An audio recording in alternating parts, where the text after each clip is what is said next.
I'm Dr. G, and for the past 10 years of my life, I've been passionate about all things holistic healing. I've been committed to healing myself and others from the inside out by incorporating some of the most effective modalities for healing the mental, the emotional, and the physical. I've learned that they give us the opportunity to be our most authentic and powerful selves. Heal Thyself is a show dedicated to just that. Today's show is going to be incredible, and I say it every week, of course I do, because it is incredible. Knowledge bombs of digestible information to empower and create clarity on what the highest version of us looks like. Product reviews to provide informed consent so you can buy the safest and best products out there. Better than the first two that I spoke about, and you're getting other B vitamins, which are energizing, right? Get off of it, throw it away. And special guest segments with some of the brightest and most elite minds in their field. So what is that like on my nervous system? 6 hours of holding that emotion. Here's the earth. Here's the mechanisms and mechanics of an earth when it breathes. We would think much different about that asthma patient that shows up. All to create change in all the parts that make you, you, so we can start healing ourselves and each other. Hey everyone, I want to talk about Birch Living. It's a partner I've been working with for quite a while now. Sleep is so important to me. You know this. One of the pillars to overall health. And I'm always very excited to talk about Birch on the show. So what is Birch? Birch is a premium mattress in a box company. They make mattresses and sleep products that are stylish, comfortable, and environmentally conscious. Here's one of my favorite things. They're organic, non-toxic mattresses. They're made here in America. And recently, Birch has introduced their Luxe natural mattress. And that's an upgrade from the original, well-loved, very popular Birch natural mattress. The Birch Luxe mattress takes comfort, luxury, and safety to the next level. It is crafted with responsibly sourced and sustainably produced materials, organic cashmere, organic New Zealand wool, fair trade cotton, and 100% natural latex. It's got 8 different layers, which means that the Luxe is specially created with breathability and support in mind. The natural materials allow for increased airflow, so you're gonna keep cool during the night, you're gonna get comfortable through the night, and you're gonna have deeper, better sleep. Natural non-toxic latex relieves the pressure points in your body, while the targeted zoned lumbar support is providing enhanced contouring. So the mattress has over 1,000 individually wrapped steel coils. It's gonna cradle your body and limit motion transfer. So if you're sleeping with a partner next to you, you ain't gonna be waking up throughout the night. The Birch Luxe mattress has several third-party certifications, super important. I don't care what mattress you're getting. These are so important, but Birch has them all. GOTS certified organic, Green Guard Gold certified, Fair Trade certified, Wool Integrity and ZTM, and Forest Stewardship Council certified. So I've had my Birch now for 3 months, the Luxe, and I feel great. I sleep great. I ain't sweating at night. My body feels like it's held by a beautiful, comfortable bed cloud, and my partner's not waking me up at night. So with your Birch mattress, you're gonna get a 100-night sleep trial along with a 25-year warranty. And again, if it makes you nervous and it's something you haven't tried, you get more than 3 months to make sure you love it. And if you don't, they're gonna come pick it up for you. You're gonna get a full refund. The best part about it is Birch delivers right to your door and free within the United States. So I love my Birch mattress. I do think you will love yours too. If you're looking for a new bed, which many of us are, it's an investment worthwhile making. Check out Birch.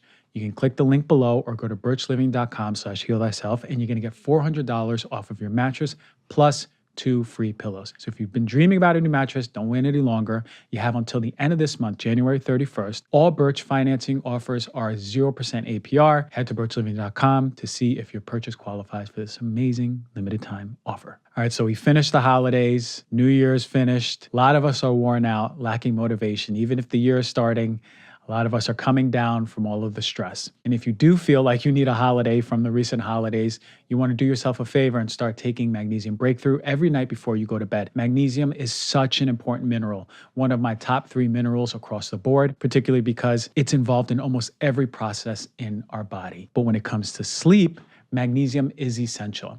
And guess what? Stress depletes your magnesium levels. So it's critical for getting deep restorative sleep. So Magnesium Breakthrough is so effective because it is the only organic, my favorite buzzword, organic full spectrum magnesium supplement. And it includes 7 unique forms of magnesium for stress relief and better sleep. And you're gonna get it all in one bottle. The problem with most magnesium supplements is that they fail because they utilize synthetic forms of magnesium and contain only one, sometimes two max forms of magnesium, and that's not enough. But with Magnesium Breakthrough, you're going to get 7 critical forms of magnesium.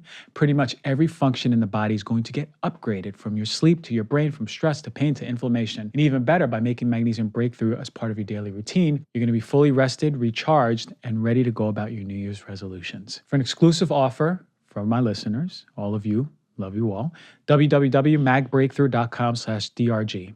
You're going to use the code DRG10 to save 10% when you try Magnesium Breakthrough. The last thing, you should know that Magnesium Breakthrough is the best in class. There's nothing like it, period. But if for some reason you feel differently, you're going to get a full refund up to 1 year after you purchase, no questions asked. So again, go to www.magbreakthrough.com/DRG with the code DRG10, and you're going to get a 10% discount.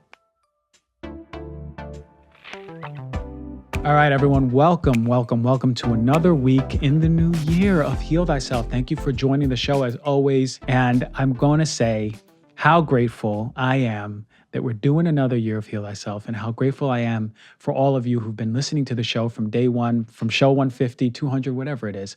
Thank you for showing up. And really, really big thanks for you sharing the show to anyone who really needs this information. And that's what we do, right? Bring in guests who are going to give us new perspectives, new ideas, new ways to integrate health into our lives, because health is the spectrum, right? And it's mental, and it's physical, and it's emotional, and it's spiritual. To think that health is not holistic is the biggest crime that we do in medicine. And it's one of the biggest shortcomings in medicine, that you come in and we just treat the physical and then leave.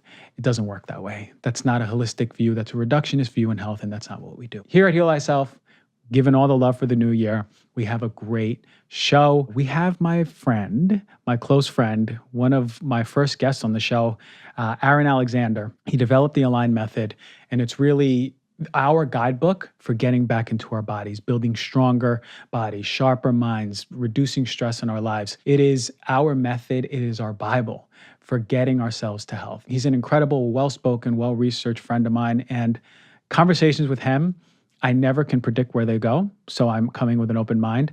But what I do know is that they're always profound, they're always enlightening, and they're always just incredibly resonant. So I hope that you too can open your hearts to this convo, because it's going to be a good one.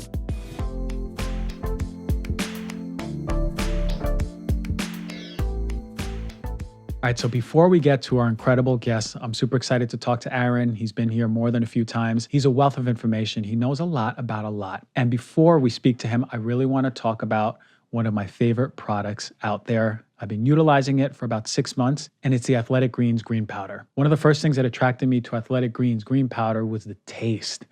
I've gone through a lot of green powders in my life. Most of them taste really bitter, really vegetable-y, and it's hard to get kids to take them. With me, Athletic Greens is the best tasting green powder that I found. So what is it? With 1 scoop of Athletic Greens, you're absorbing 75 high-quality vitamins, minerals, whole food source supplements, probiotics, and adaptogens, which help your body to adapt to stress. Contains less than 1 gram of sugar, no GMOs, no nasty tasting chemicals, no artificial anything, and it still tastes delicious. What I find is it helps support my mental clarity and alertness throughout the day. The way that I see it is a green powder with a bunch of antioxidants, vitamins, and minerals that I'm taking in my smoothie every morning. And it's really important because it's one of my go-tos now. It's a staple in my morning and every day. So for me, and you all know, I only partner with brands that I truly love. Athletic Greens is one of them. They're a great company. They're focused on sustainability. For one, they're climate neutral certified company. In 2020, they purchased carbon credits that support projects protecting old growth rainforests. Additionally,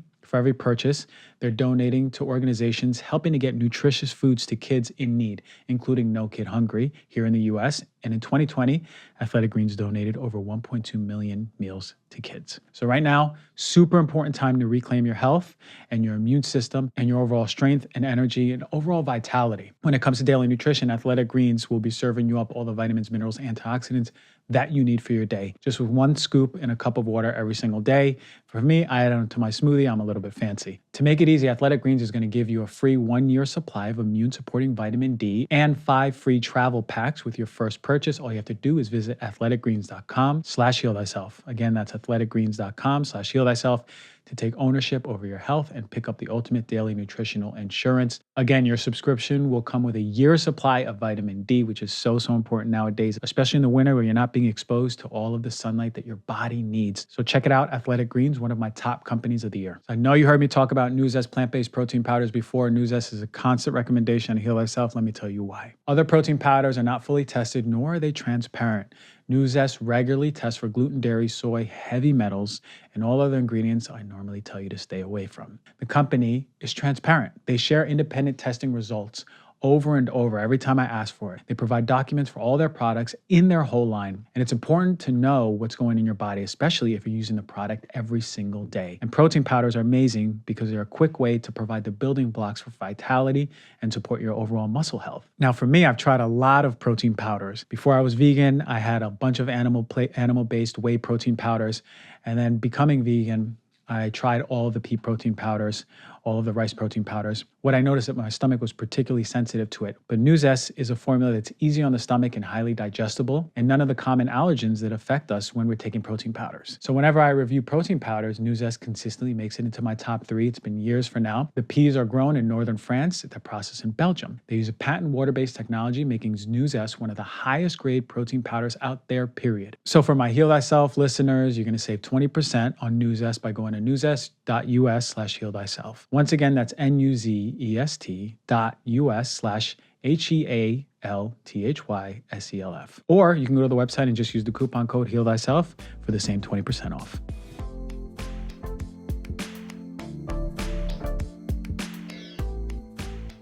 All right, everyone.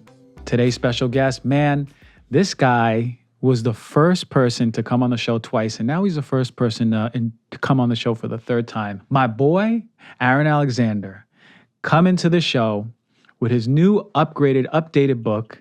My guy, thank you for joining all the way from Austin, Texas, coming out. I'd like to think you flew just for the Heal Thyself show. I flew specifically for this. That's a lie, because I looked at your Instagram and I saw you do 3-4 podcasts this morning. My voice quiver a little bit, waver. We could talk about that. Exactly. So, but that's okay, because I appreciate you being here, my man. Thanks for having me, man. I appreciate it. So you had a brilliant idea. Right before we were about to go on air, you wanted to do breath work. I'm Yeah, thinking we get everyone who's listening and viewing to do some breath work with us. We should do that. And if you've never done breath work, this is going to be gentle. It's nothing crazy, right? Might be a little kind of crazy. But very short. Very short. Yeah, So we're not a big investment. So what are we going to do? Yeah. So first, the reason I think this is interesting to do in general with the audience and with you is to be able to describe how breath can be leveraged as a tool to either upregulate, make you feel more stimulated, awake, cognitively clear, or downregulate, like rest, digest, relax. So when you are huffing and puffing, which that's become popularized with like Wim Hof especially, that's putting your body more into a sympathetic, like fight, flight, like get up and at 'em type state, which is great. But oftentimes people think that the reason that they feel kind of more like numb, or it's easier to get into a cold plunge after they do that breathing pattern, it's because they're actually cueing their body up for like attack. And so then their body goes through this, it's called stress-induced analgesic effect, where it literally like it makes you be, like impervious to pain for a moment. And then the other side of that is calming the nervous system. So if people want to stimulate themselves, they can huff and puff. If they want to calm their nervous system, then they can do long exhalations, even breath holds, things of the sort. So we're going to do both.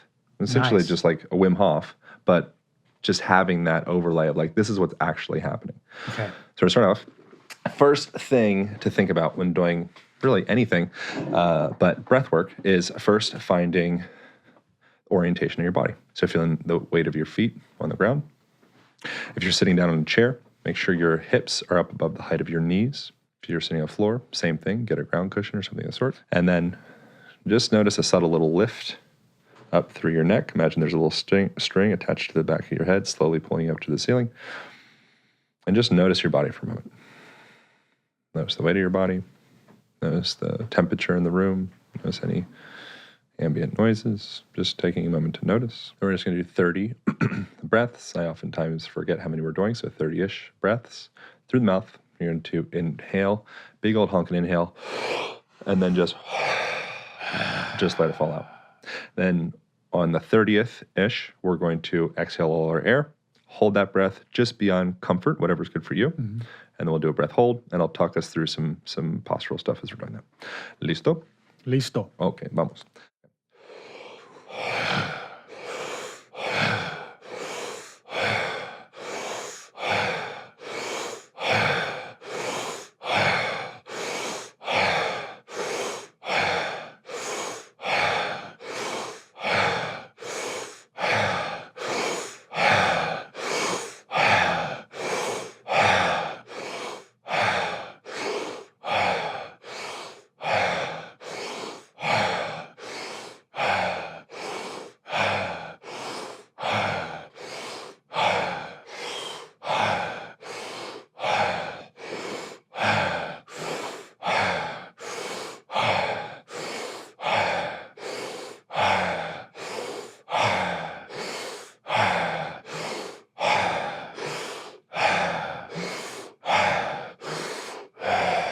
All your air out. Noticing length through the spine. As your mind starts to wander, come back into sensations in your body, or just beyond comfort.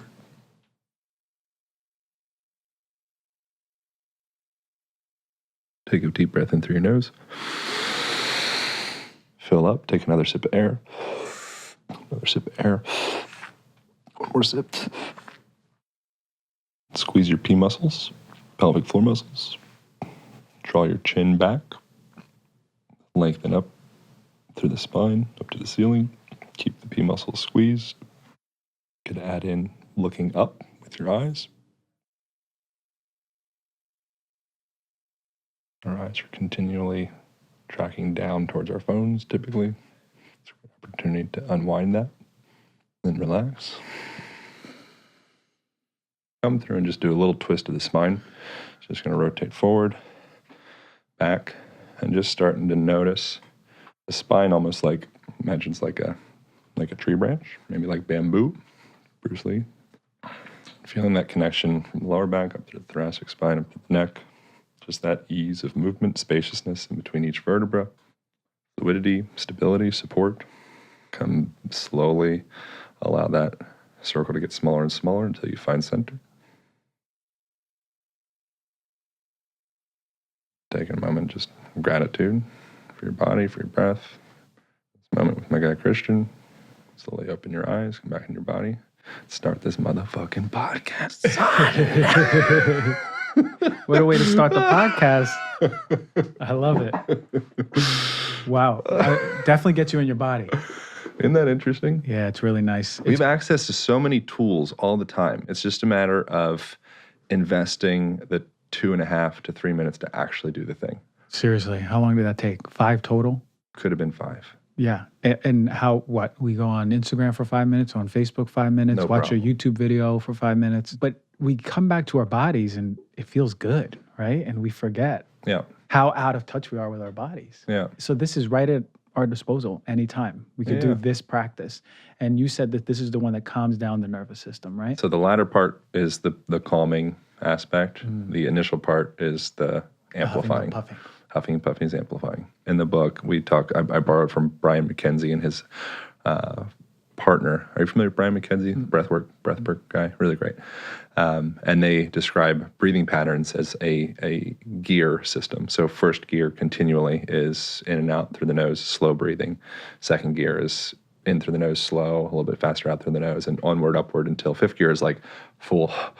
And then you're always trying to get yourself back, lowering the gears. If you get yourself in the chronic habit of over breathing, your cells, your red blood cells, your hemoglobin, they become essentially like lazy, like slavish. So suddenly it's the oxygen binding affinity. Those cells, they become stingy with oxygen. When you breathe less, you start to develop a little bit of an air hunger, you could call it. Those cells end up releasing that oxygen more effectively because they get the signal that you have less of it. And so breathing less through the day, and specifically breathing through the nose for a ton of different reasons, is going to be immensely valuable for one, just literally making your blood cells more efficient, slash most everything. So you're a big proponent of then breath holds throughout the day? For sure. For sure. Yeah, absolutely. Yeah, especially from exhalation, just because it's more efficient.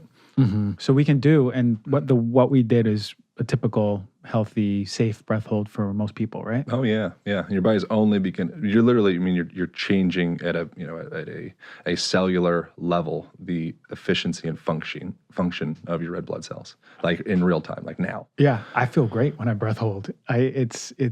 Whenever I'm doing breath work, and I look forward to the breath hold when they tell us to breathe out. Yeah. I kind of fake breathe out, but then I really hold my breath. Yeah. Because it feels good. Yeah, me too. It kind of feels good. And I'm like, oh, I could go longer. Well, humans have been attempting to alter their state since the beginning of ever. Yeah. Any culture that has access to some type of mind-altering plants or, whatever it may be, ergot, or psilocybin or, Amanita muscaria mushroom, like that's like the origin story of Christmas and the red and white Santa Claus and the ornaments hanging off of the tree and the red and white packages underneath. Red and white, that Amanita muscaria, it's the most famous mushroom on the planet, the Super Mario mushroom. Yeah. That's what it's representative of. Oh, I didn't know that for Christmas. So Siberian shamans would gather these red and white mushrooms, they'd put them in their sack, and then they'd take them to the people's homes, and there was so much snow that they would go and drop them into chimneys because the door was snowed out. So Santa Claus shaman comes, drops the treats down the chimney. They would hang these Amanita muscaria mushrooms up from trees. And then that's how they would dehydrate them and dry them. Pretty interesting. Amazing, like ornaments. Like ornaments. And then people would eat them. Yeah. And then the reindeer, reindeer would consume these mushrooms, and then they would process out some of the chemicals that would cause people to get sick. And so out through their pee, there's just the psychoactive aspect without some of the compounds that make you feel like nauseous. Yeah. And so you could actually drink the urine from the reindeer. Yeah. The concept of reindeer flying is probably because they were super freaking high and would see reindeer flying. That's pretty funny. That fact about the reindeers, I just learned from TikTok last week. Good. I was watching a reindeer sprint, and they go, "Did you know about reindeer pee and mushrooms?" And I was like, "Huh?" Yeah. And then I watched the video, and I was like, "Whoa!" Yeah. But it makes sense. Yeah, I was going to ask you, did they just see flying reindeers because they were just high? Yeah, I mean, a lot of the stuff's speculation. There's speculation around, Jesus, Christianity, the Bible, Dead Sea Scrolls, like the original origins of that. And cultures that don't have access to some mind-altering something will go through what's called ordeal poisoning, where they'll essentially go through some ordeal that induces some type of psychedelic type state. So starving or pain or something. Oh, I see. Yeah, and which has been really part of a lot of cultures and religions is the fasting, starvation part of it. Yeah. Right? To induce that state or dipping yourself into, really cold water or something like that. Yeah. It's like if you're always too comfortable, you buffer yourself from actually getting into like the juice. Yeah. Yeah. And that's something you really embody. Every time I open up one of your stories, you're doing something that's not comfortable physically, or you're challenging yourself mentally. And I know that you're a big proponent of that. I'm sure there's a whole chapter in that in this new book here, The Aligned Method. Yeah. What are some of the things that you do, and how do you really feel? Are we in an overly comfortable state as a society? And what are some of your opinions on that? So comfort obviously is a subjective word, and comfort's just whatever you become habituated to. So if you have habituated yourself to maybe continually staring at your phone, laying in your lazy boy sofa in a dark room, and your eyes aren't habituated to actually being able to take in full spectrum light. When if you're like, you've been inside playing video games all day, right? It's uncomfortable to go outside. Yeah. Right? I remember those days, actually. Yeah, me too, Yeah. for sure. Yeah. I mean, there were great times. I had a great time during that time frame. Comfort's a totally subjective word. There's no one comfort.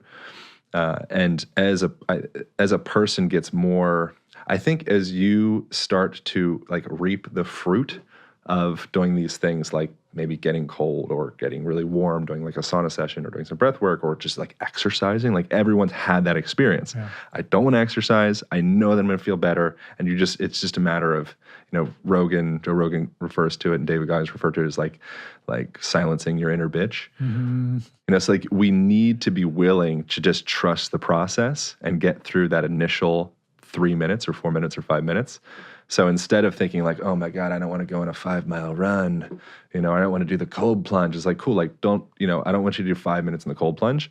Just do 30 seconds. You don't need to do a 20-mile run, like just literally run a quarter mile. Yeah.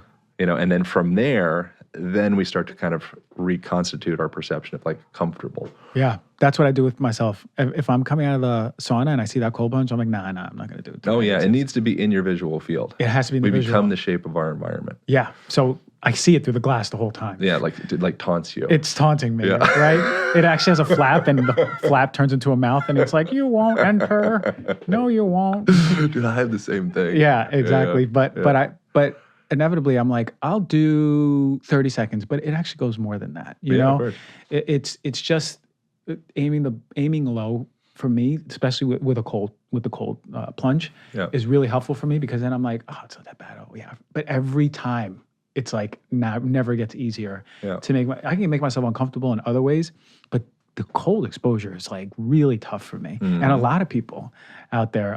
Do you have any tips for people who are wanting to get into like breaking down their habits and putting themselves in cold or walking in snow? The big thing is you got to go all in, Just so go like all in. so more like metaphoric stuff. The what is it? I think Joe Campbell has a quote like the cave you fear to enter holds the treasure you seek. So you're going directly into the mouth of the dragon is something that I've heard somebody else say before. Like when there's a thing that you're afraid of, oftentimes the solution to that is to go all the way into it. So with the cold plunging, when we go in and we just kind of like go like, we just kind of hang out at like belly button level. Yeah. By you placing your neck and your face, that activates that mammalian dive reflex, and it literally starts to shift your autonomic nervous system, shift your physiology to be able to more comfortably be in that environment. So that, it's like a metaphor, and it's also literally the way it works. If you go just all the way in, get your face in, that's actually going to be significantly easier than if you're kind of like, doing this in and out kind of up to the nipples type dance. Like many people who have came like, hey, Christian, can I use your cold plunge? And it's like one toe first, then a heel. And I'm like, just go in. It is so much worse for people who just, like you said, don't go all in or surrender, really. Yeah, you got to surrender. Because the first cold plunge I ever did was with you, actually. Oh, cool. And I remember I was like resisting, like I was stiff. Yeah. My shoulders were really high up, and I was like kind of shivering. And I only did like 30 seconds. And then you went in, and I saw how relaxed you were, right? It was a full surrender. You're like, the water went to your chin, and then you put your head under, and then you came back up. And now I'm doing the same thing with people who come to my cold plunge. I'm like, no, you got to be all in, because the resistance, it's like, it's in your head, and then you're out. Yeah. I was in New Jersey, back in our area, Pennsylvania, New Jersey. Represent. So you know how cold it gets over there. Yeah. And I was there right around Christmas time. And the first time ever I went into the ocean in my life in the winter. And I went in, and it was all in. It was like, it was funny. As I was walking towards it, I was like, fuck, I don't want to do this. What am I doing? But to be honest, you know what was like my saving grace? I had a bathing suit, no shirt, but I had a winter hat. And the winter hat was like, this is my saving grace. It's going to keep me warm. That's what I told myself mentally. And I went in, all in, freezing. Yeah. But I felt so good. Yeah. So good. And I had COVID in that week. And this is not medical advice, but my experience, when I did that, I came out of it, I never had one more symptom after that. It was the craziest thing. If people are really cold or really warm, want to have like a hack for how to do that better or to warm or cool your body more efficiently, it would be exposing your glabrous skin, glabrous being your face, your hands, the bottom of your feet, like the hairless, kind of like rough skin. Mm-hmm. And the structure of the veins to the arteries are such that it cools your core body temperature down quicker than any other place in your body. Mm-hmm. It's called Arteriovenous Anastomosis is the techie term for it. I remember. But it's like an abbreviated shortcut to that. Yeah. So so in that scenario, it was the top of your head, which is a little, your forehead.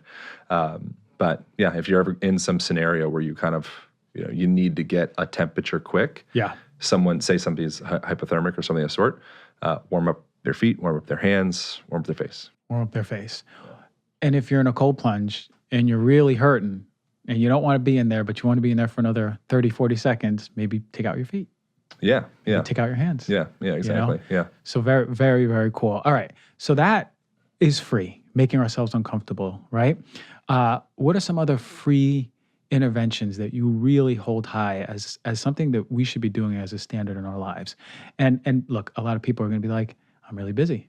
I work. I have kids. Yeah. What are some of those big bangs for the buck?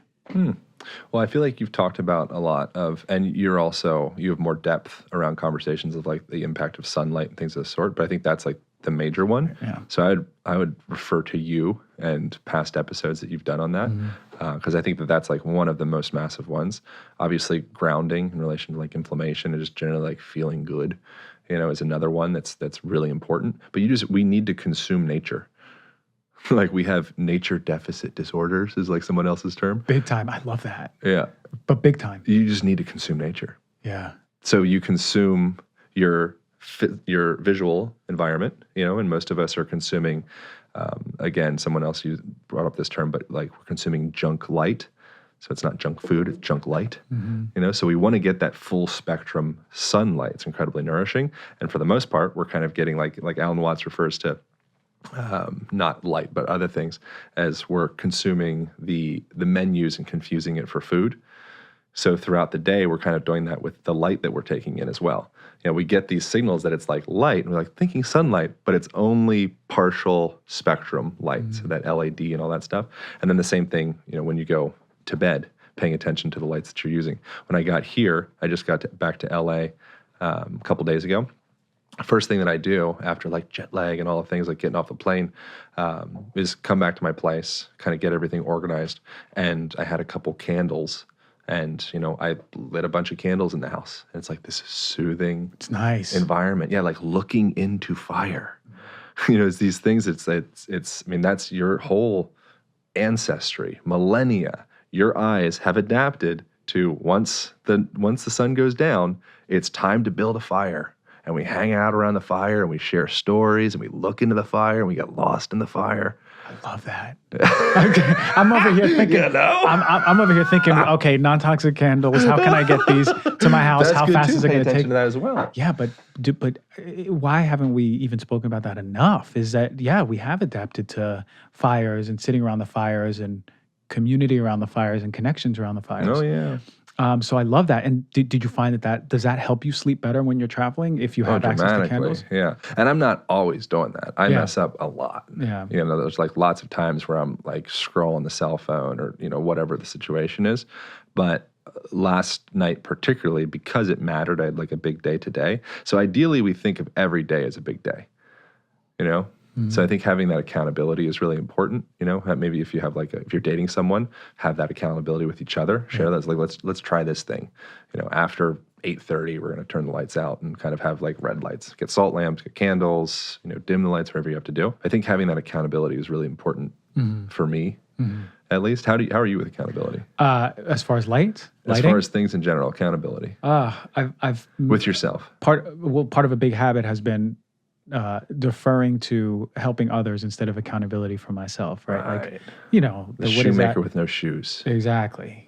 Which is honorable, right? It's a badge of honor in my head. It's very puritanical. But it's not, So I, since making that realization, have been becoming more accountable first as to like, do I feel healthy? Do I feel good in my body? Do I feel confident, mentally stable, spiritually aligned?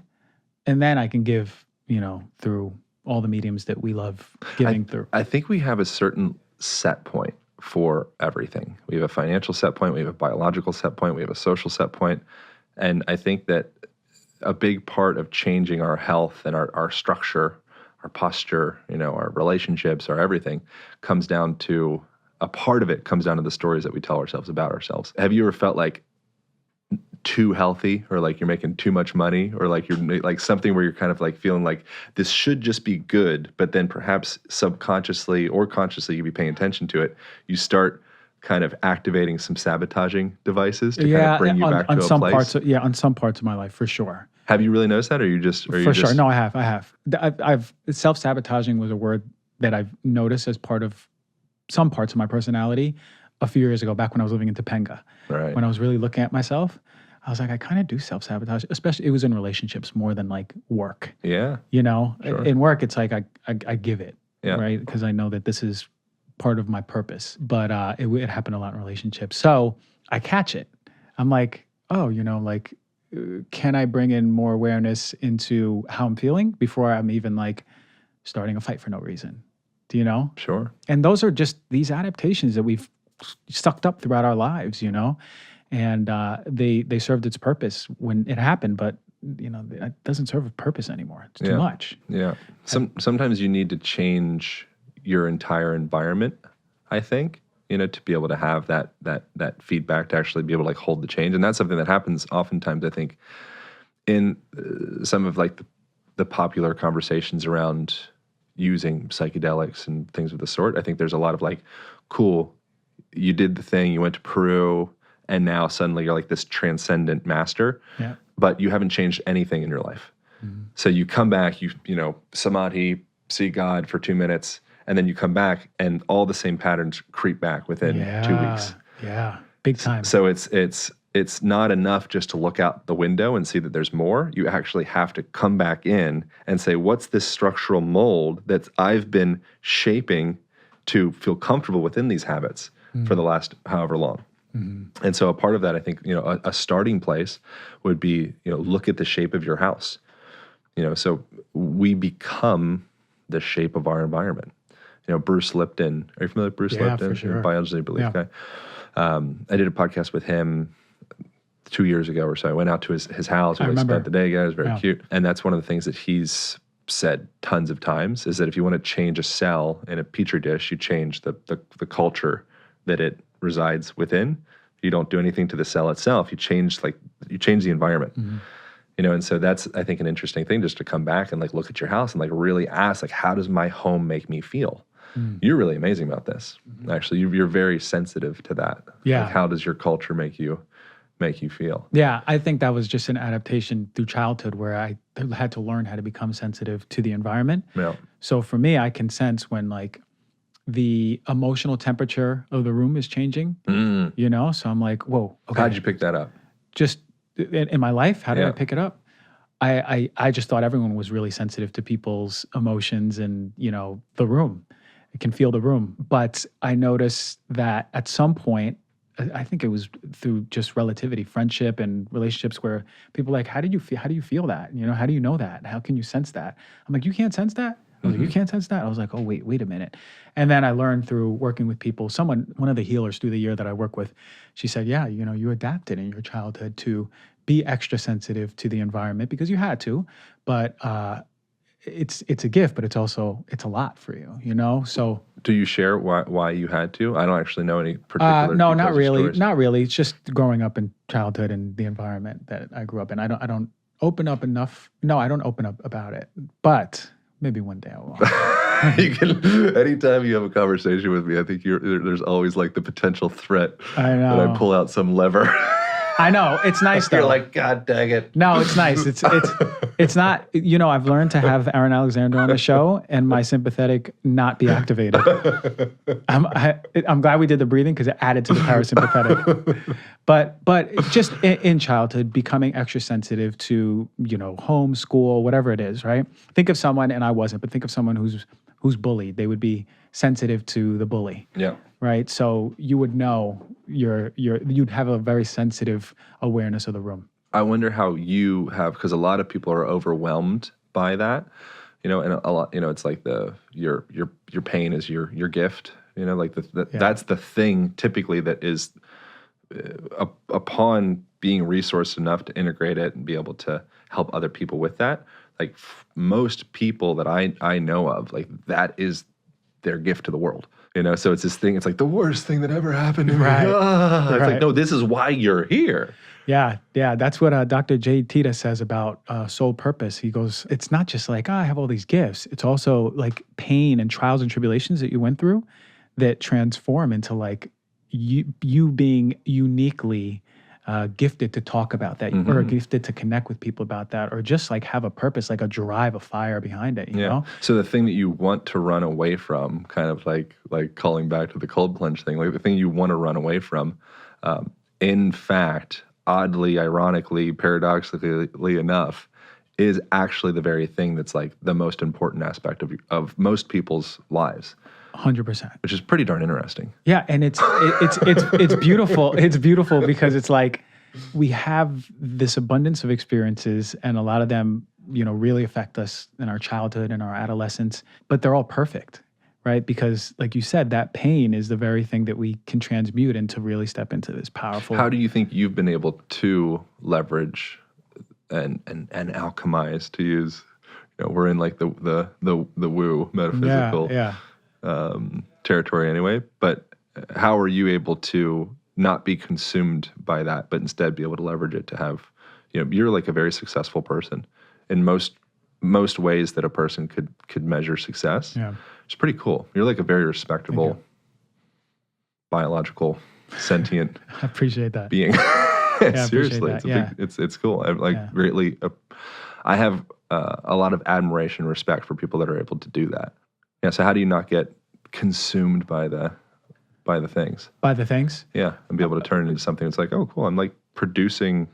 I have this podcast and relationships. For me, it was first understanding like what my connection to myself is, and that happened years ago when I was in college, and I learned and I read and I started going into like quantum physics and yoga and meditation, and I started feeling that there was more than me, like I had a deeper connection, And that was everything for my experience, even going through school, my mom passing away, starting, working as a doctor, then working in this podcast.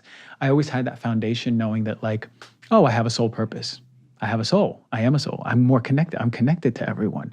I can do good. I knew about cause and effect, right? It changed my moral compass when I was younger. But when I started really aside from the spirituality, taking a look at myself and my whole experience of life, right? And my relationship with family members and friends and teachers and everything, then I started seeing like, oh, wow, maybe that wasn't normal. Or, oh, wow, that was really hurtful. And I started becoming honest with like, no, you were hurt here, And this was kind of shitty. And look, you were really hard on yourself here. And I looked at all of that as a whole, and then I started seeing that for what it was. And to be honest, psychedelics helped a lot because I got to see myself without like the egoic, like, nah, you're cool, man. You're cool, calm, and collective. It's fine. No, you can be vulnerable and shitty and gross too, Yeah. And seeing that part of it was really humbling because then I was able to take that part of me and be like, okay, like 1, I love you. 2, let's forgive, let's let go. And that's taken like 2-3 years. So, and it's the rituals every day. It's the fact that I can take time every day to look at that and go, okay, like I'm ready to let this one go. Yeah. So that's how. Because I make time for myself every day, it doesn't drive me crazy and it doesn't take away from my work. I'm able to have the capacity to show up for clients or a podcast or, that's the realest it can get, right? Like in many ways compartmentalizing, not letting it leak, but also being like, we all have shit. Yeah. I had a great childhood too, and like I had food on the table and I had all the toys and all the great experiences, but still we're sensitive beings. I grew up particularly sensitive kid. That's my constitution, Yeah. We can get wrapped up and we can run through cycles of continually like doing the work in quotations, which is, can be pretty like nauseating to be around when someone's just like always doing the work. Yeah.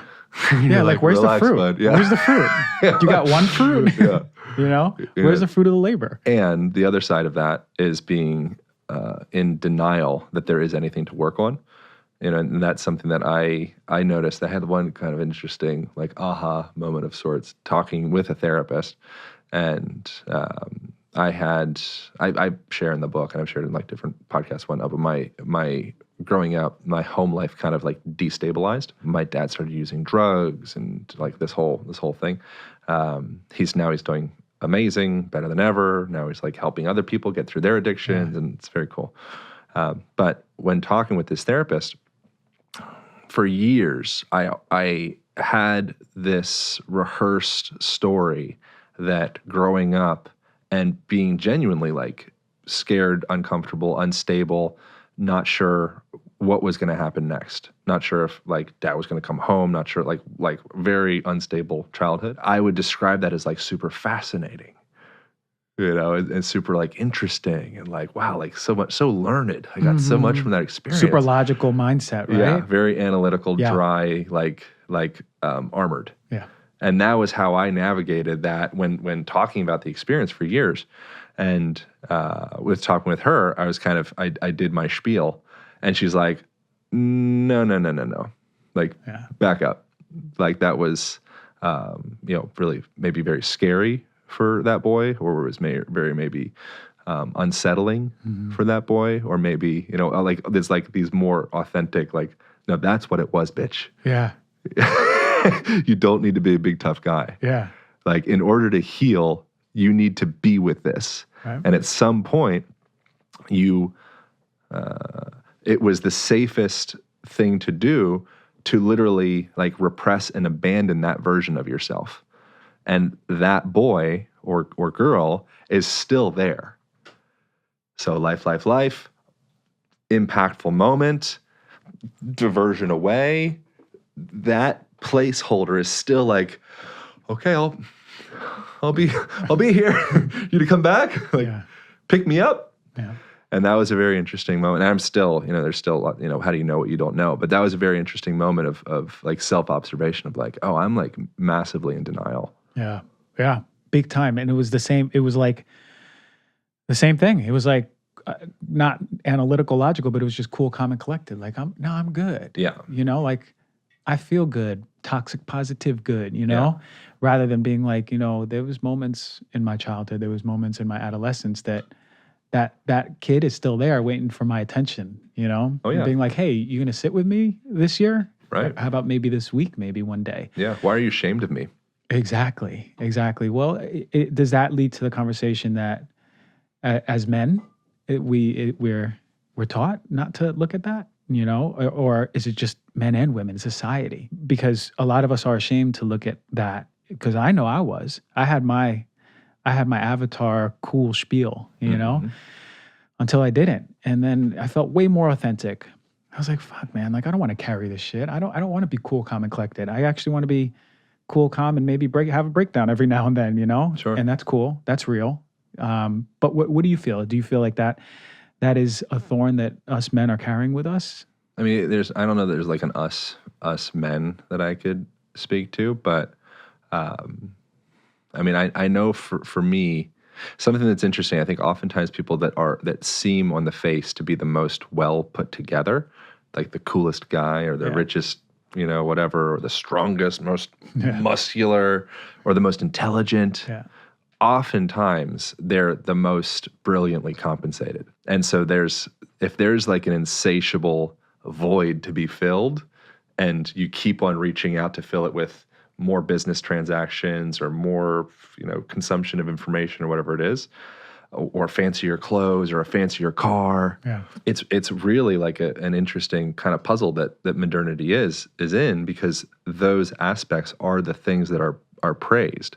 So many people are addicted to wealth, addicted to power, addicted to sex, addicted to any of those things. And then culture keeps reaffirming, saying, you're the man. It's great. You are You're doing killing good. it. And so in some ways, like the destitute drug addict is kind of ahead of the game in a way, because culture's like, oh, you have a problem. And they're like, yeah, I've got a problem.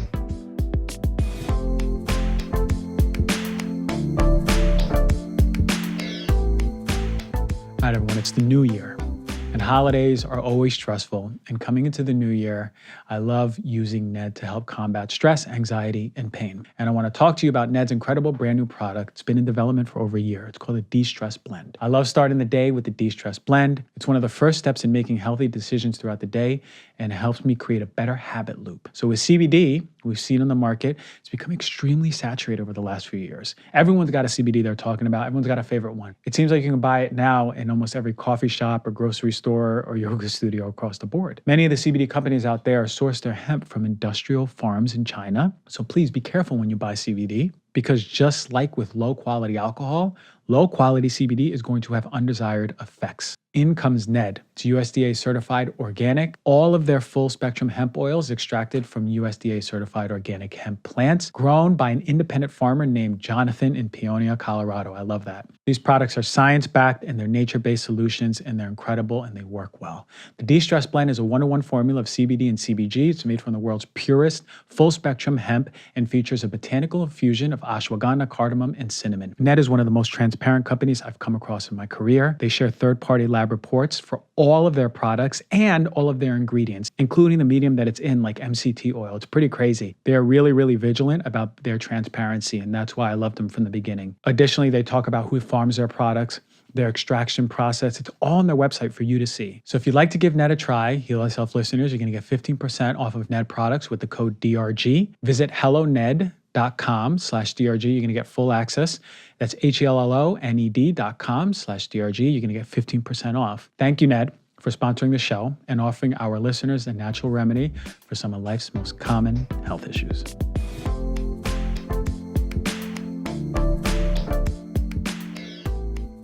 And so a lot of the most sincere, intelligent, empathetic, compassionate, like brilliant people are the most disturbed.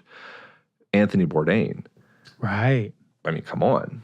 Right. Like every person on the planet loves Anthony Bourdain, and what's his background? I'm pretty sure heroin, like lots of self-loathing, wake up first thing in the morning and start smoking a cigarette before anything else,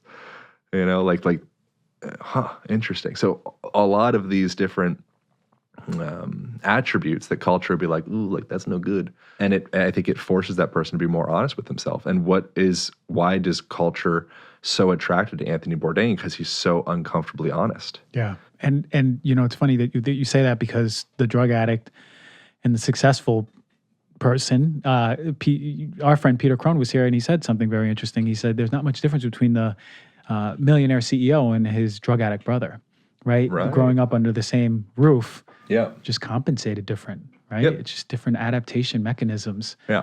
And you're right. Like the adaptation mechanisms that are literally just digging a deeper hole for us to not look at our stuff, or at least give love to the things we need to see, they're celebrated, man, and it's crazy. Yeah. And so the person that might be experiencing back pain or knee pain or neck pain or irritable bowel syndrome or migraines or sleeplessness or anxiety or depression or everything,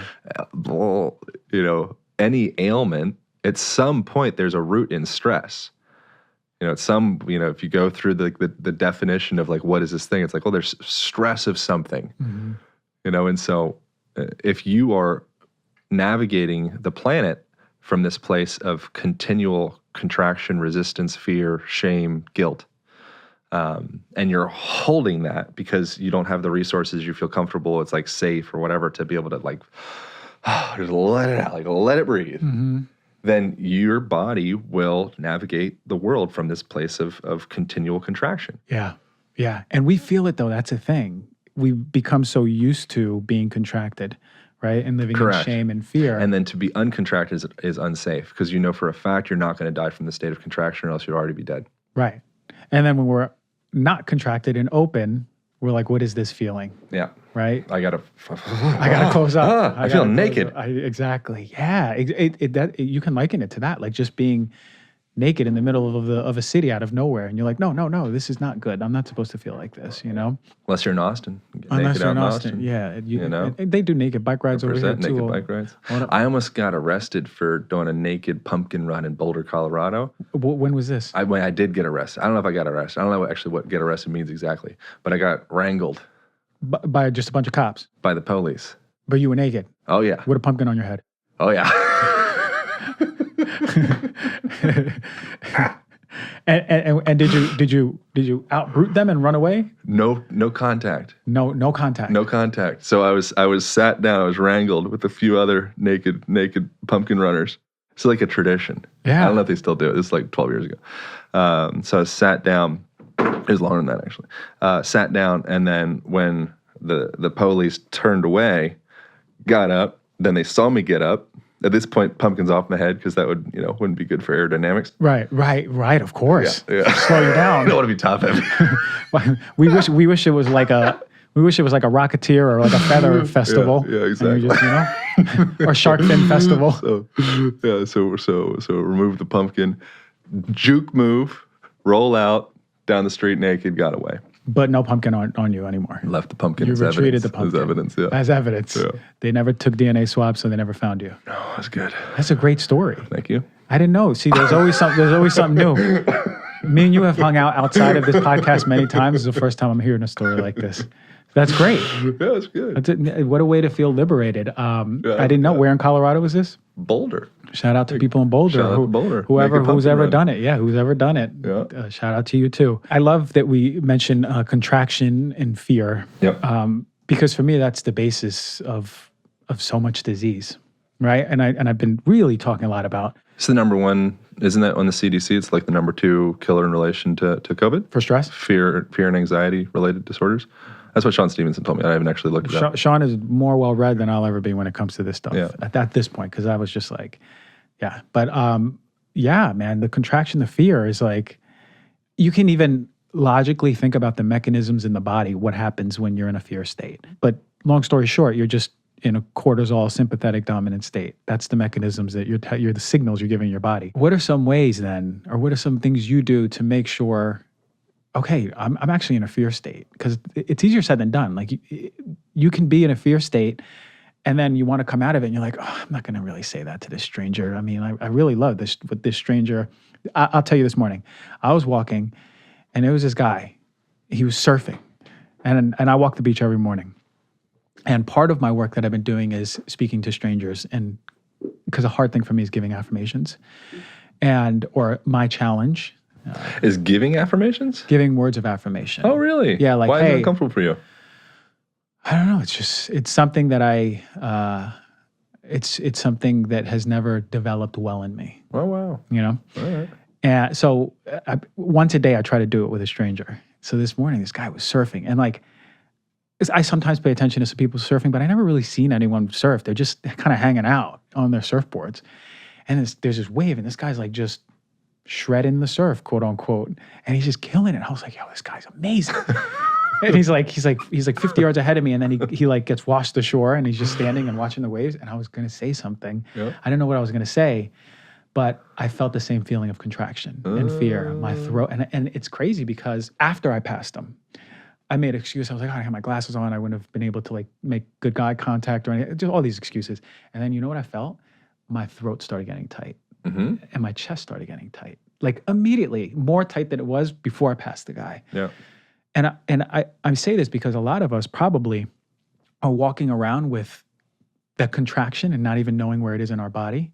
But if we can identify where it is in our body and know the very things that we need to express that, then it can be really helpful. But back to the question, what are some of the things that you do to make sure you're not in that fear state? How do you keep yourself expansive? And I know it's a hard question because we're not always like that all 24/7.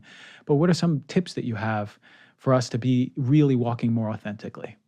So that was really like the intention of creating a book in the first place, was to essentially just provide all of the tangible tips wrapped up into one like field manual. Of like one of the things that would be obvious would be changing your visual field.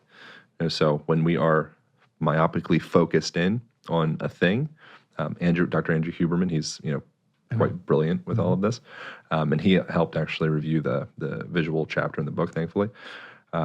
When we're myopically focused in, that's going to cue our autonomic nervous system up to be ready to go. So to be more in that sympathetic, activated, like drive forward. Potential threat in the room, all of our visual muscles, they narrow in right on that one thing. The opposite of that would be going into that panoramic view where you can kind of take it all in, and so that's probably a part of why you're attracted to taking walks on the beach, because it's inherently soothing for a ton of reasons. Mm-hmm. Sunlight and grounding and, just like the quality of the air and everything.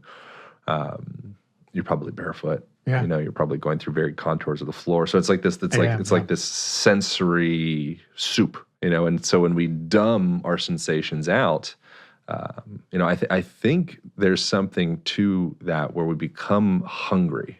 We become like hungry ghosts. Do you know the hungry ghost metaphor? Hungry ghost is Gabor Mate, someone you'd really appreciate. I know. Yeah, I think is in the realm of Hungry Ghost. I think that might be his most recent book. I've done a couple podcasts with him. I really value him a lot. And the Hungry Ghost essentially is this mythological creature that has this narrow gullet but like massive stomach, and it's just always hungry, but it can never be satiated. So I think that when we have this nature deficit disorder. We remove that organic stimuli. There's this inner hunger, and we don't know exactly what it's for. And maybe it comes out in sex addiction. Maybe it comes out in food addiction. Maybe it comes out in any of these different, I just watched The Matrix, and so Neo, he's got like this, he can't sleep, and he's kind of got this like whirling sensation inside, like there's something more. Yeah. And I feel pretty darn fulfilled when I am, doing the consuming nature thing. So the first thing would be saying, like, hey, what do you naturally organically do when you're in nature? You can bring this into the way that you live in your house. You'll take in the whole room. So instead of always being myopically focused in, which is inherently going to be stressful in a positive way, come out, take in the panorama, like space out. The other thing that you could do while you're in that room would be, actively look out a window. It's going to be a really helpful thing. There's been research in University of Pennsylvania where they specifically patients that were in the hospital for, I think it was gallbladder surgery, and they found that the patients were able to be, one, they didn't need as much pain medication if they could just look out a window. So just being able to see the nature makes you. The other thing that makes patients need less pain medication is if they have control of their pain medication. So the sensation of control makes you feel less pain. Interesting. And then those patients could be released from the hospital. I think it was 2 days on average earlier. Just by like, it's out there. I can see the nature. I'm like, I could feel it. I could look at it. Me. Yeah. I could feel it in my eyes. Yeah. So along with that's the next thing you could do. Bring nature into your house. That's going to be really helpful. But then also leveraging your breath, which is what we talked about before. So if you're feeling anxious, you're feeling stressed, have a long, audible exhalation is going to be, bonus points, having that vibration, stimulating the vagus nerve and, your nervous system as a whole, just starting to like play the body. It's like an instrument that just sits in the corner. It's like covered up with cobwebs. Yeah. Like you got to play the body. Yeah, man. Yeah, I'm going to tell you, man, since I've been doing my morning walk, I work out 3-4 times a week, but the walk in the morning, right when I'm waking up, as like the sun's up, but it's just freshly up, that's been the game changer because my brain focus is better, my mood is better, my sleep is better. And it's funny because I was thinking about you the other day when I was walking on the beach. I was near the water, which is really flat. Granted, it's on an incline, and my left hip is higher than my right sometimes, and then walking back. But I also make it part of my beach walk to walk on the soft sand, so I get more did like disproportionate sand. Multiplanar movement. Multiplanar movement, exactly. Yeah. There you go. The movement coach, he tells us. I remember you talking about how we don't activate the muscles in our feet fully, and like we don't even stress our knees the right way, and so it feels, man, I come back from that walk, I'm telling you right now, I feel great. Yeah. It's not like I'm walking around the block, sidewalk, a concrete with shoes, but something about, like you said, the air, the grounding, the panoramic, I get to see the sunlight. That is my non-negotiable. Leonardo da Vinci, he didn't say exactly, paraphrasing, Da Vinci said something about feet. He said like they're a miracle of technology. They're like a miraculous feat of technology. The feet. The feet. Whoa. So the feet are, there's 26 bones in each foot. There's 33 joints in each foot. There's 7,000 nerve endings in each foot. So they are built to be able to adapt to a wide variety of, varied contours and textures and temperatures and densities, and like, in the brain, there's a term called the homunculus, which stands for or means little man in Latin. Have you heard this term You before? ever see the picture? It's very interesting. Frightening. It's like exactly. Ghostbusters Yeah, cartoon. exactly. Right, exactly. Yeah. So he's got, moderate-sized genitals and big old feet and big old hands and Huge lips. big old lips. Yeah. And so your body has, I like looking at things from like evolutionary clues. So evolutionarily speaking, you've been endowed with this immense amount of sensory information and variable adaptability or potential for adaptability and variation. So it's like, why? There's something there, right? Like it wouldn't just happen that way. Yeah. And there's a similar thing and then like movement of the ankle is associated with the dopaminergic system in the brain. So it's all tied into neurochemistry. As you're moving your body about, it's not just a foot thing. It's not just a shoulder thing. It's always a full body thing. Your body doesn't know about these like two-dimensional separations. That's stuff that we've learned in order to be able to convey messages to other people in schools. Right. Body has no idea what you're talking about. No clue. And so another space as far as like observing evolutionary clues would be the shoulder girdles. So our shoulder girdles are absolutely, undoubtedly structured to hang. The length of the clavicle, the shortness of the fingernails, it's like, to be able to put your hand up behind and touch your own ear, right? And come back and go into this range of motion, or touch the opposite side ear rather. That's something that, from my understanding, I've never done this with a monkey. From my understanding, a monkey wouldn't be able to do. Oh, okay. So like monkey bars it would be more appropriate to refer to them as ape bars or human bars. Right. Or, but they're not monkey bars. Like we do that. Reach up, grab, hang really well. Look at any kid. It's just innate. Whoa, it's like beautiful. Yeah. They're in their body, man. They're flowing. And then something happens where you divorce yourself of these innate abilities, and then here comes, the issues that are kind of like the baggage attached to that. And so an interesting thing that people can do, again, like applicable skills to change your life right now, just get a pull-up bar in your house.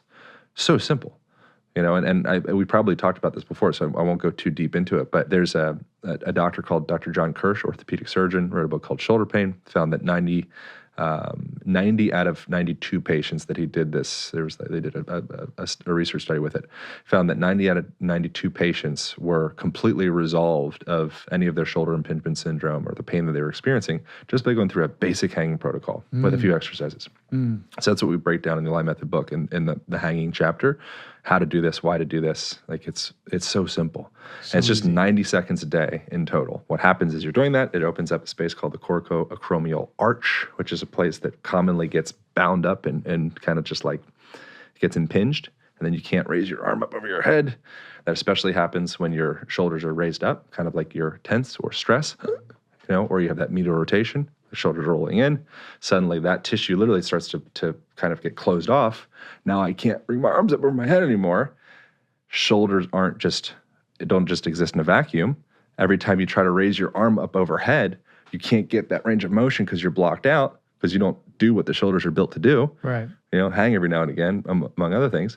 Now you borrow that range of motion from your lower back. That makes sense. So now when I go, I go, there we go, cool. Gotcha. This is good. My hands are all the way up there. Putting extra stress on your back. But now I'm dumping my lower back, and I'm flaring my ribs, and all of my potential access to power has been broken because this central channel, like the what's it called? The chassis of my car is like busted. So now any kind of athletic endeavor that I get into, it's like I'm dumping power all over the place. And my central nervous system doesn't trust me because my spine's out of alignment. Man, that's fantastic stuff, because it's so true. I remember as I was doing, and I still have the hanging bar, in, what was it, like probably 6 weeks of doing it, and it was 90 seconds. I had the best mobility I've ever had in my shoulders and my chest. And I noticed my posture was better, man. Of course. It's not just, there's no shoulder, there's no part of you that's in a vacuum. Right. Which is not the way that like I thought, especially like in the fitness industry. Back when I was in college, I was like, working out, personal training, bodybuilding.com. It was like so isolated. Sure, there was that's nothing my whole holistic. background. Yeah, I remember. And then I noticed like, I was more open of a person too. I swear it's crazy. Like my chest is out. You talked about it on the first podcast, like just even your posture, lends to your confidence, lends to your mood, lends to how you interact with the world. And memory acquisition, which is interesting. There was I reference this one in the book as well. There's this study from San Francisco State University, and they found that they had two different groups. One group, they had them in a hunched over posture, which is like essentially like common chair sitting posture, phone in front, screen in front, that position. And then in the book, I'd refer to that as the mopey archetype. They break down 5 different postural archetypes. And then the other position, I would call the aligned archetype, is just upright, strong, balanced, that position. And what they found was that people in that hunch over posture, it was easier for them to access painful, uncomfortable memories. When they're in that upright posture, it's easier to access more like uplifted, feel-good memories. Wow. And it's like, duh, like of course that would be the case. You've anchored yourself. Every person wins a race the same way, every person loses a race the same way. Every person, when they're happy, they go, and they're sad, they go, oh. Right? If you put a pencil in between somebody's teeth, and the pencil, I think they probably call this the pencil study. You probably heard of this one too. A pencil in between your teeth, you just fake smile, suddenly you start to find things more comical. Yeah. You perceive the world in such a way that matches that postural expression. And you put a golf brow in someone's eyebrows, or a golf tee in someone's eyebrows, like resting bitch face position, suddenly you see the world from more of a lens of being irritated. Isn't that crazy?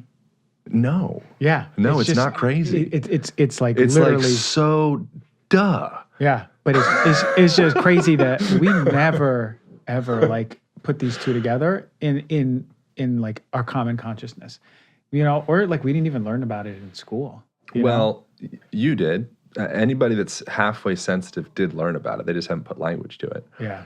And so if you are learning about these things, and so the reason this is relevant, and it is such a dumb moment where you're like, of course, is that's a one of the only universal languages that humans have access to, right? Tone of voice has a consistent indication. If I say something and I'm being, I'm lying, I might, unless I'm a really good liar, and I'm able to override that. Yeah.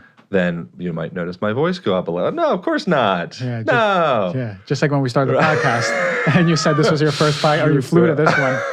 I already knew. Right. It's a sensitive evolutionary. Yeah, if we go into some part, we start talking about some issue that you're uncomfortable with, you might notice, like my voice cracked. Yeah. Where did that come from? Right. Right. So that universally, that's just human. I don't care what language you speak. You go into some other place, like you can make those tonal connections. You can make those body language connections, those facial gesture connections as well. I reference this fella, and I've done a podcast with him called Paul Ekman. He's either like top 10 or top 100 most cited psychologists on the planet. He went to Papua New Guinea, among other places, to study I think it's called the facial gesture hypothesis. And essentially what before Darwin, from my understanding, his belief was that facial gestures are something that we're learning. So this isn't just something that's just like innate. So if you go to some tribe in Papua New Guinea that they've never seen anybody else, they might laugh and go like, oh, or something else. Yeah. And so Ekman had this whole thing. He discovered or defined 10,000 specific facial gestures, all with specific meanings, and found that it's a universal thing. Facial gestures, universal. Gang signs, something you learn. Facial gestures, every gang in the world, same facial gestures. It doesn't matter. And so what that is, as far as why would that be, because there is a little bit of still maybe a gap or a jump of like, why would that, okay, cool, universal language, it's all tied into various different nerves that are tied into your autonomic nervous system, cranial nerves specifically. But from say like NLP, are you familiar with NLP? Yeah.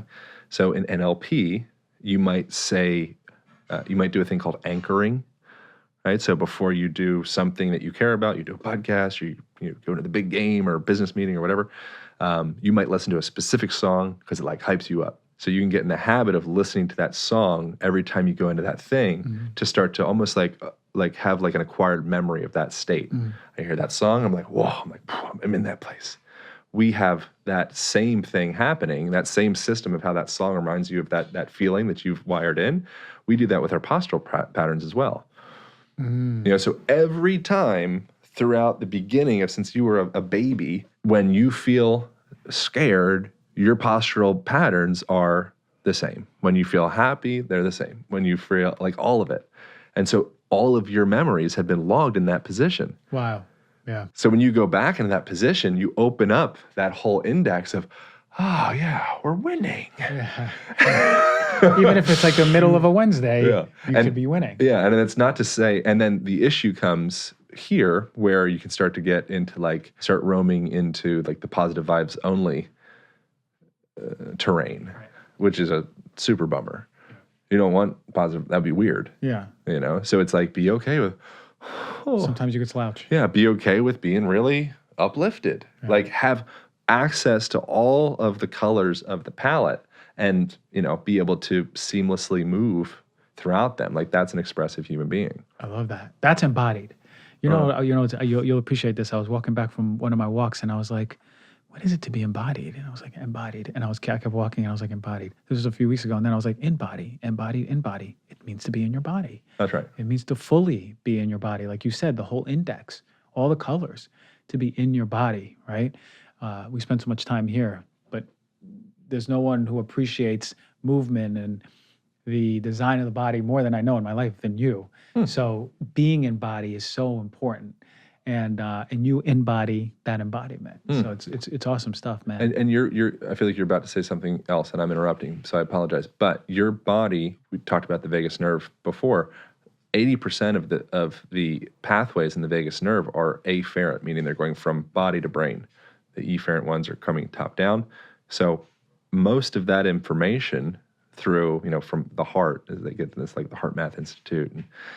Is actually coming for your brain about your viscera is actually going body up. So as we're to start to pay attention to that, like that, I think that's like the keys to the castle. A lot of the castles exist with starting to, Bessel van der Kolk in his book, The Body Keeps a Score, quote that he has in there is physical self-awareness is the key to releasing the tyranny of the past. Didn't say exactly that, but something like that. So starting to come into that physical self-awareness, start to observe, man, there was a moment at some point in time that I felt like I needed to cry and it wasn't a safe place to cry because of stories that I tell myself or that moment genuinely just wasn't appropriate. I needed to be strong in that moment. Yeah. I put it down and now where is it? Where you go? David Blaine. Yeah. Magic. Yeah. So no, it's there. Yeah. Oh, it's there. Trust me. In Topanga, 11 years of it came out. Yeah. I know it's there. Yeah. And would you agree that a lot of these emotions they manifest a lot aside from like let's say disease, of course, like arthritis or skin disease? Does it start off as just with tension? You would say feel? Aside from, as in they could be associated? No, as it comes into a disease, like as it's tracking into becoming a disease, are the first indications tension in the body? Like, would you agree with that? Do you notice that in your work? I think I might have a better response in like a year. Like, I think when we have you on for episode 4, I think like I'm setting it up. I think intuitively, like for sure, but not everything is just some emotional traumatic infliction that created a contraction and a resistance and like a collapsing in some part of the body, which leads to whatever type of irritation or inflammation. There's also environmental conditions, and there's also irritants of all sorts that ultimately would cause the body to go into some type of defense response. And then maybe there's something about environmental conditions that catalyze that response that certain people are attracted to. Yeah. Why are they attracted to that? Yeah, makes sense. We'll get you back on a year to cover that. That'll be a whole another podcast, another topic. All right, man. Look, the book, Align Method. Yeah. This is. Would you say this is the updated, upgraded? Because you came out with this 2 years ago. 2 years ago, yeah. And we talked about it, but this one is. I love this one. This is excellent. So one. So this is, I went through, revised the whole thing. We added a new chapter at the end that's all movement focused. So take people through a series, probably take maybe 40 minutes or so to go through the series and gets in and really cleans up every nook and cranny of your joints in a very simplistic, effective way. And so that was one of the things I thought could be supportive in the book, is just more movement. And, when you write your first book, I think that it's an interesting thing. Like you're told that publishers are going to kind of like convince you to do different things than what feels like exactly what you want. And then you're like, nah, that won't happen to me. And so there were certain things about it. Like I didn't like the cover. I didn't like the subtitle. It just felt a little bit like I allowed it to be kind of like all American fitness type thing. Yeah. This book is, it just feels much more authentically me. This is like, Amazing. This is the real thing. Yeah. I love it. Yeah. And I got my copy. This is my copy right This is here, your right? copy, This is yeah. a gift. This is a gift. I appreciate that. Yeah, of course. And I'll be reading this ASAP, but Cool. Thank you, Mr. Aaron Alexander, now living in Austin, Texas, formerly of Los Angeles, formerly my friend that I hung out with all the time. Formally. I got so much love for you, bro. Like as I always close when we're working together and we do podcasts, what you're doing in the world is it's incredibly profound. And I don't think that I'm yet appreciating it until I'm learning more about the body and community and spirit and everything. But there's something so special about your work and you. So thank you for coming on the show, man. Thank you, brother. I appreciate that. Appreciate y'all for tuning in as well. And yeah, man, I just appreciate this moment. Before you go, hold on. Where do we get this? How do we get it? Go to thealignbook.com. That'll be the location. What's your Instagram? Align Podcast, ALIGN Podcast. If you want to see Aaron do all the crazy stuff, and by crazy, I mean the stuff that we should all be doing, i.e. getting back to nature, go check out his Instagram page and Instagram stories. I'm a big fan. Appreciate that, man. All right, brother.